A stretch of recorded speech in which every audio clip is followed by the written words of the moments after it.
सबको समझना पड़ेगा कि जब जंगल में आग लगती है तो न वो बरगद बचते हैं जो हवा को आंधी में तब्दील करते हैं, न वो बांस बचते हैं जो आपसी रगड़ से चिंगारी पैदा करते हैं। मैं आज जद पे हूं तो इतना खुशगुमान न हो, चराग सबके बुझेंगे, हवा किसी की नहीं।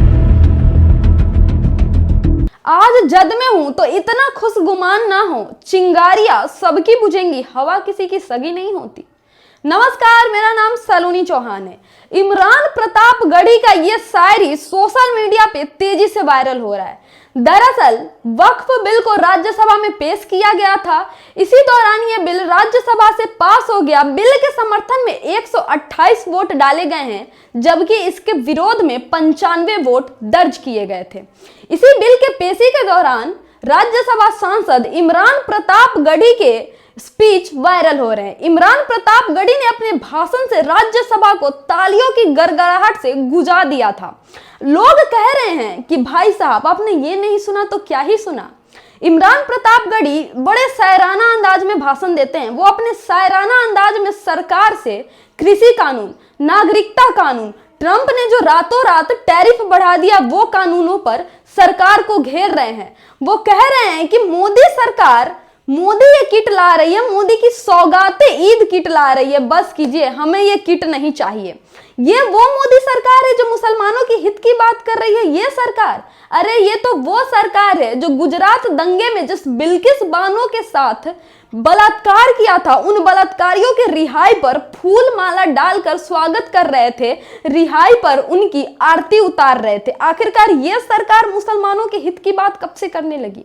नागरिकता कानून पे सरकार को घेरते हुए वो कहते हैं कि ये वही सरकार है जब इसने नागरिकता कानून लाई थी, तब पीट पीट कर कहा था कि इससे जो दूसरे देश के अल्पसंख्यक हिंदू भाई हैं उनको नागरिकता दी जाएगी। लेकिन अभी तक इनकी नागरिकता लेने 2000 लोग भी नहीं आए हैं, बल्कि इसके उलट इनकी ही सरकार में पिछले 10 साल में 15 लाख भारतीयों ने भारतीय नागरिकता छोड़ दी है। ये वो मोदी सरकार है। ये अब वक्फ बिल लाई है और इस वक्फ बिल के जरिए मुसलमानों के साथ अन्याय कर रही है, मुसलमानों के साथ ज्यादती कर रही है। कम से कम ये सरकार मुसलमानों के हित की बात करने का चोला और ढोंग तो नहीं करे तो अच्छा है। आगे वो कृषि कानून पर सरकार में चौतरफा वार करते हुए कहते हैं कि यह सरकार कृषि कानून भी लेके आई थी, ये कह के इससे किसानों की भलाई होगी, किसानों के हित में यह कानून है।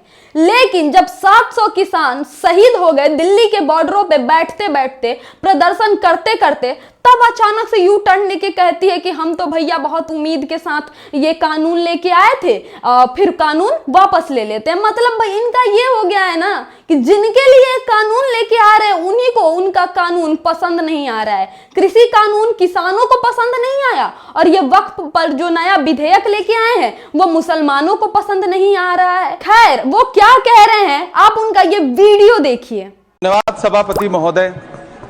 हमी को कातिल कहेगी दुनिया, हमारा ही कत्लेआम होगा। हमी कुएं खोदते फिरेंगे, हमी पे पानी हराम होगा। सभापति महोदय, सन 1947 में दिल्ली की जामा मस्जिद की तारीखी सीढ़ियों पर खड़े होकर के भारत रत्न मौलाना अबुल कलाम आजाद साहब ने कहा था कि मुसलमानों कहां जा रहे हो, यह है तुम्हारा मुल्क, यहां तुम्हारे आबाओ अजदाद की कब्रें हैं। उस वक्त मौलाना आजाद की ये सदाएं सुन करके लोगों ने अपने सरों की गठरियां उतार करके रख दी थी। आज उसी दिल्ली में मौजूद देश की संसद में एक बिल आया है जो हमसे उसी जामा मस्जिद की सीढ़ियों के सबूत मांगेगा, जो उन्हीं सीढ़ियों के पास अपनी कब्र में सोए हुए मौलाना आजाद को फिर से कब्र से सदा देनी पड़ेगी कि ये जो कब्र है वो मेरी कब्र है, ये किसी सरकार की जागीर नहीं है। हड़पने की साजिश कर रही है।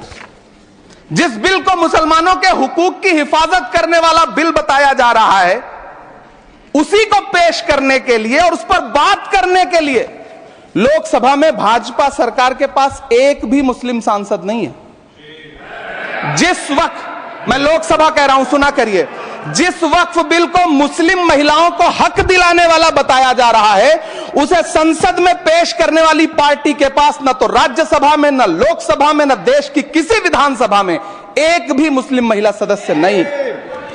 कल किरण रिजिजू जी कह रहे थे कि रेलवे की जमीनें देश की जमीनें हैं, डिफेंस की जमीनें देश की जमीनें हैं। हाँ मंत्री जी हैं, बिल्कुल हैं।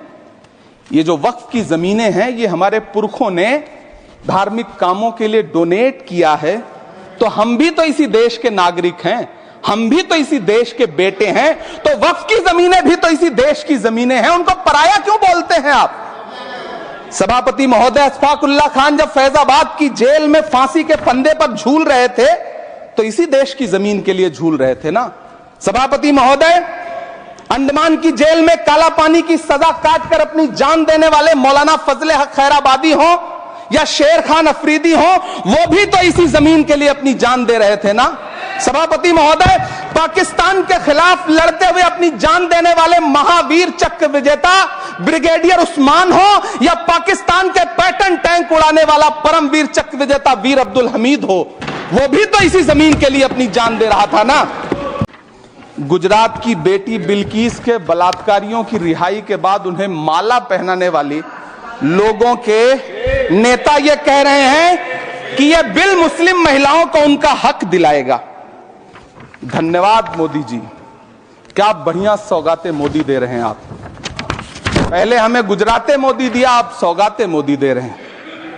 लेकिन यह सरकार इतना याद रखे कि इसी ठसक के साथ देश की संसद में सीए का कानून भी लाया गया था और कहा गया था बड़े बड़े भाषण देकर के कि पड़ोसी देशों से हिंदू भाइयों को ला करके यहां नागरिकता दी जाएगी। लेकिन मैं आपके संज्ञान में लाता हूं सर कि पिछले इतने दिनों में इनसे नागरिकता लेने के लिए 2000 व्यक्ति भी नहीं आए, जबकि इसके उलट इन्हीं की सरकार में पिछले 10 साल में 15 लाख से ज्यादा भारतीयों ने भारत की नागरिकता छोड़ करके दूसरे देश में जाकर के बस गए। यह हुआ उस कानून का अंजाम। सभापति महोदय, इसी तरह की जिद के साथ किसानों के खिलाफ भी कानून लाए गए थे। जिस तरह आज वक्फ के फायदे गिनाए जा रहे हैं, उसी तरह से किसानों को भी कृषि कानूनों के फायदे गिनाए गए थे। लेकिन अंजाम क्या हुआ? 700 किसानों की शहादत लेने के बाद सरकार को अन्नदाता किसानों के सामने घुटने टेकने पड़े और कृषि कानून वापस लेने पड़े। जिल्ले इलाही, जमहूरियत जो है वो नफरत और ठसक से नहीं चलती है, अकड़ से नहीं चलती है, उसमें सबकी हिस्सेदारी जरूरी है। कल देश के माइनॉरिटी मिनिस्टर ने लोकसभा में खड़े होकर एक शेर सुनाया था कि मुझसे कोई बदगुमान न हो, तो मैं उन्हें एक शेर सुनाना चाहता हूं कि मैं आज जद पे हूं तो इतना खुशगुमान न हो, मैं आज जद पे हूं तो इतना खुशगुमान न हो, चराग सबके बुझेंगे हवा किसी की नहीं। नीतीश कुमार जी हो, चंद्रबाबू नायडू जी हो, चिराग पासवान जी हो, जयंत चौधरी जी हो, देवे गौड़ा जी हो, जीतन राम मांझी जी हो, सबको समझना पड़ेगा कि जब जंगल में आग लगती है तो न वो बरगद बचते हैं जो हवा को आंधी में तब्दील करते हैं, न वो बांस बचते हैं जो आपसी रगड़ से चिंगारी पैदा करते हैं। सभापति महोदय, जब देश को मनमोहन सिंह साहब जैसा काबिल प्रधानमंत्री मिलता है तो देश को आरटीआई जैसा एक्ट मिलता है, सेज जैसा एक्ट मिलता है, मनरेगा जैसा एक्ट मिलता है, लिबरलाइजेशन मिलता है, राइट टू एजुकेशन मिलता है, नेशनल फूड सिक्योरिटी एक्ट मिलता है।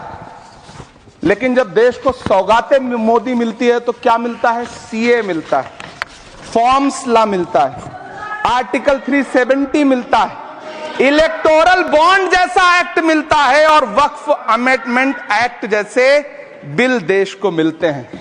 मुझे तो अपने हमवतन भाइयों से पूछना है कि आपको अपने बच्चों की तरक्की, खुशहाली और नौकरी की दरकार है या फिर मुसलमानों की दान की गई जमीनों को लूट कर धन्ना सेठों को देने की साजिश करने वाले कानून की? सभापति महोदय, यह सरकार रात के 3 बजे तक पूरे देश को जगा करके संसद में अपने ही नागरिकों को नीचा दिखाने के लिए वक्फ बिल ला रही थी, तो उधर रात के 1:30 बजे अमेरिका हम पर 26% टैरिफ लगा रहा था।